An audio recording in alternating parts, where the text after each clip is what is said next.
al igual que en los periódicos y en otros medios de comunicación, que facilitó su propagación. Por ejemplo, los sucesos que se leían en el periódico o se escuchaban por la radio se contaban en cada rincón de Estados Unidos como si hubieran ocurrido allí, añadiendo características locales. En Japón, en la segunda mitad de los 80, el boca en boca lo era todo.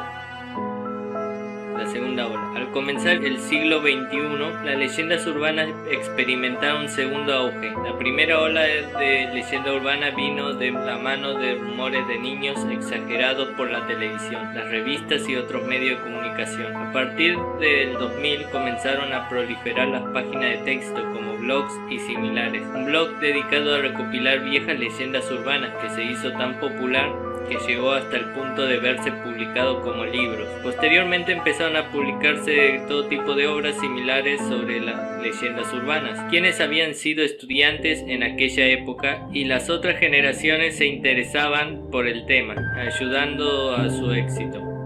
Por otra parte, las revistas y cadenas de televisión también han publicado historias interesantes, aparecidas en Nichaneu, Canal 2, un popular foro de internet, las cuales han ido conformando un nuevo corpus de leyendas urbanas. Se trata de historias de terror demasiado largas para ser contadas oralmente. Este tipo de leyendas se genera en la red constantemente. Más o menos a partir del 2010 comenzó a aparecer un nuevo tipo de historias participativas centradas en las redes sociales. Una de ellas, la estación de Kisaragi. Se ha venido contando desde hace más de 10 años, basándose original en Twitter. El origen de la historia se publicó en 2004 en Nichaneu. Alguien resume la historia en una página aparte y en su contenido se describe en el lugar de los hechos. La gente participa de forma inmediata, conectándose a la historia y ayudando a crear una nueva leyenda urbana. Esas características principalmente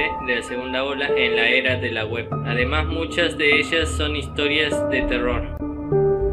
En comparación con las leyendas urbanas que se transmitían antes principalmente de manera oral, las historias que lo hacen por vía digital oscilan entre dos extremos o apenas cambian radicalmente, dado que la transmisión oral se basa cada vez más en la memoria del narrador. Aunque se den pequeñas variaciones, la trama no cambia mucho. En el caso de la transmisión digital se puede copiar y pegar el texto, pero también se puede cambiar todo lo que uno quiera. La forma de difusión tampoco depende del tiempo o la distancia. También se ha acelerado el paso al que llega la historia del extranjero. A partir del 2000, Kuchisake Onna también comenzó a difundirse por el internet en Corea del Sur. Por ejemplo, adoptó matices diferentes en la versión original japonesa, como el color rojo de la mascarilla en Okinawa, Taiwán, Corea del Sur, China y otros países que se dicen que los monstruos solo pueden caminar en línea recta, por lo que la Kuchisake Onna coreana no puede doblar una esquina ni subir ni siquiera una escalera. También se habla de que su novio, un hombre de cabeza rapada también con mascarilla, a medida que las leyendas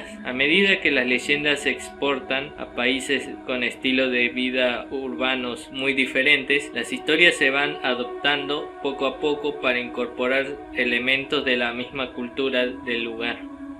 La cultura Takotsubo de internet y las noticias falsas. Con la segunda ola de las leyendas urbanas aparecieron también algunos creadores que hacían arte de dicha historia. Seki Akio, un ex comediante popular desde el 2006, es un ejemplo representativo. Saltó a la fama originalmente por un programa de variedades en el que hacía un espacio en el que diversos famosos contaban leyendas urbanas. Su lema: usted decide si creer o no creer. Se hizo muy popular y en la actualidad continúa actuando en ciertos conciertos y programas como Sharitsuji Toshi Densetsu, leyendas urbanas excesivas. Recientemente lo más populares son los videos de YouTube que analizan leyendas urbanas. Por ejemplo, la historia llamada Ascensor al Otro Mundo. Si una persona se monta un ascensor de un edificio con más de 10 pisos y pulsa los botones en una secuencia determinada, se puede llegar a otro mundo. El youtuber en cuestión lo intenta en realidad.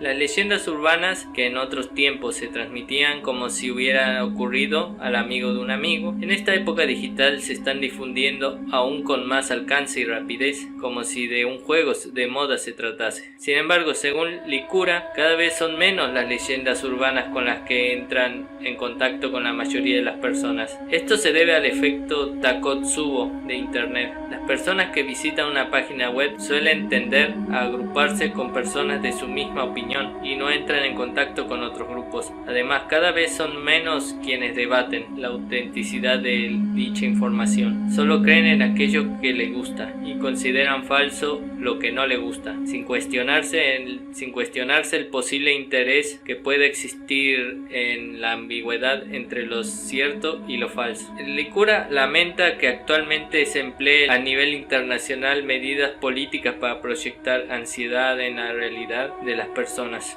Es algo que se aplica a inmigrantes ilegales, a China, a Corea del Sur, incluso a Japón, precisamente porque existe una sensación de seguridad ante la idea de que proyectar esa ansiedad sobre Kuchisake Onna u otro fantasma no equivale a hacerlo sobre personas reales. Por lo que podemos decir que las leyendas urbanas están perdiendo terreno en este nuevo mundo y que en todo el planeta se extiende una sensación de bloqueo y un deseo de certeza en medio de la vaga inseguridad. El crecimiento del número de personas que recurren a noticias falsas y el tipo de información que los especialistas denominan leyendas urbanas. También podemos decir la trampa que alerta de los peligros de los desconocidos. Desde entonces el origen de la leyenda no es del todo claro, ya que de un lado nos habla de una historia de una mujer que fue mutilada salvajemente por su marido una vez que regresó de forma de espíritu maligno, pero hay otras versiones de una mujer que fue encontrada con dicha cortada después de un accidente automovilístico.